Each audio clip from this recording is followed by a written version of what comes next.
अस्सलामुअलैकुम। मैं हूं अख्तर अब्बासी और आप देख रहे हैं वर्ल्ड स्पोर्ट्स।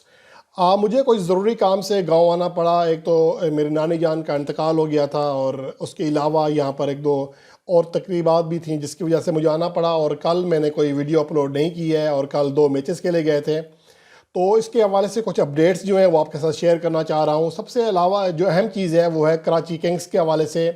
कराची किंग्स गो के गुज़श्ता मैच में कामयाबी हासिल करने में कामयाब रही, लेकिन असल चीज़ ये है कि जिस तरह वो तब्दीलियाँ कर रहे हैं, कल शर्जील खान को ड्रॉप किया गया, इस तरह एंड्रयू टाई को ताख़ीर से ड्रॉप किया गया, इमरान ताहिर को कल सेलेक्ट किया गया, प्लेइंग 11 में शामिल किया गया, ये एक प्लस पॉइंट था। लेकिन जिस तरह चेंजिंग्स की जा रही हैं, जिस रफ्तार से चेंजिंग्स की जा रही हैं, इस तरह कभी भी जो टीम का कम्बिनेशन है वो सेट नहीं हो सकता।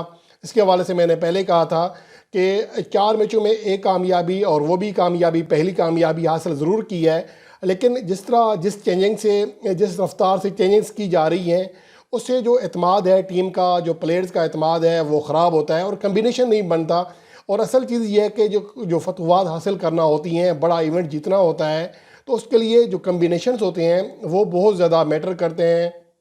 अगर हम जो मैच की बात करें, ख़ास तौर पर कल जो पहला मैच खेला गया मुल्तान सुल्तान्स का, इस्लामाबाद यूनाइटेड के ख़िलाफ़ 52 रन से कामयाबी हासिल की, तो इस्लामाबाद की जो टीम है कागज़ पर ज़्यादा मजबूत दिखाई देती है। उसके मुकाबले में अगर हम बात करें मुल्तान सुल्तान्स की, तो वो ज़्यादा फेवरेट दिखाई नहीं देती है कागज़ पर, लेकिन उनका एक यूनिट जो है बनता हुआ दिखाई दे रहा है। वही प्लेयर्स हैं, परफॉर्म कर रहे हैं।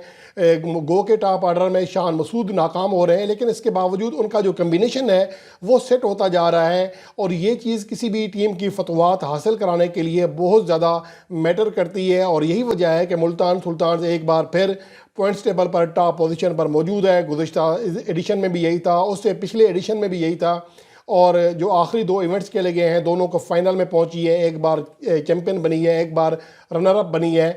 तो ये कम्बिनेशन जो है वो बहुत ज़्यादा मैटर करता है जब आपकी टीम फतवात हासिल करती है। जो इंडिविजुअल परफॉर्मेंस होती है वो एक महदूद हद तक तो आपको खुशी दे सकती है, तालियां बजाने का मौका दे सकती है, लेकिन जो असल चीज़ जो सबसे ज़्यादा मैटर करती है वो है टीम का कम्बिनेशन। उसके हवाले से मेरे ख्याल में कराची किंग्स की इंतज़ामिया को लाजमी तौर पर सोचना पड़ेगा। अगर हम अपने लोकल जो टैलेंट है उसको भी देखना पड़ेगा कि उसको हम कितने ज़्यादा मौके देते हैं। ख़ास तौर पर उन प्लेयर्स पर निगाह रखना पड़ती है जो कि हमारे आइंदा हमारे जो पूल है खिलाड़ियों का, जो हमारी आइंदा सीज़न है, जो वर्ल्ड कप है, उसके लिए जिन प्लेयर्स के ऊपर निगाह हो सकती है, जिनको हम जांच सकते हैं, उनको मेरे ख्याल में लाजमी मौका देना चाहिए। शर्जील खान गो के नाकाम हो रहे थे, लेकिन उन्हें अभी ड्रॉप नहीं करना चाहिए था। इस तरह एंड्रयू टाई मेरे ख्याल में उनकी जगह नहीं बनती थी। इमरान ताहिर ज़्यादा बेहतर चॉइस थे, उनको ड्रॉप किया गया, और गुज़श्ता मैच में जब उनको लाया गया तो वो ज़्यादा सूदमंद साबित हुए। तो बहरहाल अब जो मैचेस हैं आज जो मैचेस खेले जाने हैं कोयटा ग्लैडिएटर्स और पेशावर ज़ल्मी के दरमियान, तो अब ये दोनों टीमें नीचे हैं पॉइंट्स टेबल पर। जो अहम चीज़ है, अगर हम पॉइंट्स टेबल पर निगाह डालें कल के मैच के बाद, तो मुल्तान सुल्तान की टीम 4 में से 3 मैचेस जीतकर सबसे आगे है, 6 पॉइंट हासिल कर चुकी है, और दूसरी कोई भी ऐसी टीम नहीं है जिसने 2 से ज़्यादा पॉइंट हासिल किए हों। दीगर तमाम जो 5 टीमें हैं सबके जो पॉइंट्स हैं आइन बराबर 2-2 हैं।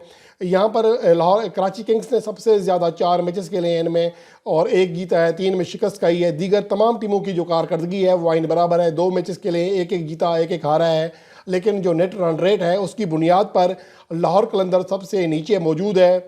लगता है ऐसा है कि जो पहले 4 एडिशन से उसकी रवायत जो है एक बार फिर लाहौर कलंदर के पास चली गई है। पेशावर ज़ल्मी 5वें नंबर पर है, कोयटा ग्लैडिएटर्स जो है वो 4थे नंबर पर है।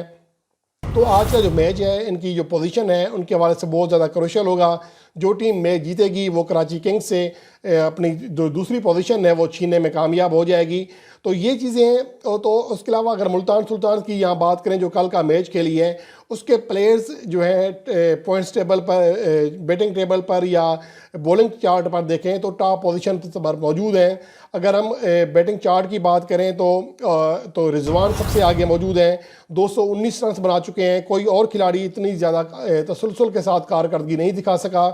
4 में से 3 इनिंग्स में वो 50 प्लस स्कोर करने में कामयाब रहे, और जिस मैच में वो 50 नहीं कर सके उसमें भी वो नॉट आउट से कोयटा ग्लैडिएटर्स के खिलाफ 28 रन बनाकर क्रीज पर मौजूद रहे। उनकी टीम को जो टारगेट मिला था वो छोटा था, जिसकी वजह से वो ज़्यादा बड़ी इनिंग्स नहीं खेल सके। तो उसके अलावा जो बाकी खिलाड़ी हैं, रेडिसो 189 रन के साथ दूसरे नंबर पर मौजूद हैं और 175 का स्ट्राइक रेट है। इस तरह शोएब मलिक जो कराची किंग्स के लिए खेल रहे हैं, तीसरे टॉप स्कोरर के तौर पर खेल रहे हैं, 2 फिफ्टियाँ बना चुके हैं। इमाद वसीम इस बार बॉलिंग चार्ट में भी टॉप जो प्लेयर्स हैं उनमें शामिल हैं, बैटिंग चार्ट में भी हैं। अब तक 4 इनिंग्स में 120 रन बना चुके हैं, 171 का स्ट्राइक रेट है, एक 50 भी शामिल है, 10 चौके और 6 छक्के लगाए हैं, जो कि रेलिस के बाद दूसरे ज़्यादा छक्के भी लगा चुके हैं। तो ओवरऑल जो प्लेयर्स हैं वो हर खिलाड़ी की जो टीम है यहाँ पर कुछ खिलाड़ी बेहतर परफॉर्म कर रहे हैं। अगर हम बात करें कराची किंग्स की तो यहाँ पर शोएब मलिक और इमाद वसीम की कारकर्दगी शानदार है। गुज़िश्ता मैच में इमरान ताहिर ने भी अच्छी कारकर्दगी का मुजाहरा किया, लेकिन बतौर यूनिट जो है वो मेरे ख्याल में सबसे ज़्यादा जो बेहतर टीम दिखाई दे रही है वो है मुल्तान सुल्तान, जिनके एहसानुल्लाह जो कि इमर्जिंग प्लेयर हैं वो 12 विकेट हासिल करके सर फहरिस्त हैं। अब तक 4 मैचेस खेले हैं, 7.66 की एवरेज है, यानी कि 7.5 रन दे रहे हैं लगभग फी विकेट के लिए, जो कि इंतहाई शानदार कारकर्दगी है। स्ट्राइक रेट भी हर 7वीं गेंद पर लगभग विकेट हासिल कर रहे हैं और गेंदों से कम रन दिए हैं, 5.87 उनका जो इकनॉमी रेट रहा है।